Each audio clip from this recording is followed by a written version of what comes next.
তরুণ স্বপ্নের চাই আকাশ, বৃদ্ধ চোখের চাই পেনশনের আশ্বাস। কৃষকদের হাতে মন্ডির রাশ, ক্লান্ত আশাকে নতুন শ্বাস।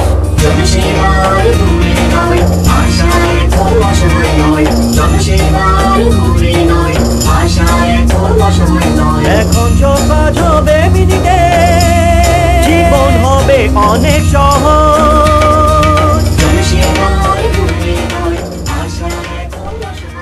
জমি রেজিস্ট্রি হোক অথবা জন্ম প্রমাণপত্র, পেনশন অথবা পাসপোর্ট, এখন বিভিন্ন জনসেবা আপনার পাশে উপলব্ধ, দেরি ছাড়া, হয়রানি ছাড়া। আর এ সম্ভব করেছে রাষ্ট্রীয় ই-গভর্নেন্স যোজনা। এক কদম আপনার দিকে, এক কদম আপনার জন্য। সূচনা প্রযুক্তি বিভাগ, সঞ্চার এবং সূচনা প্রযুক্তি মন্ত্রক, ভারত সরকারের সমন্বয়ের এক প্রচেষ্টা।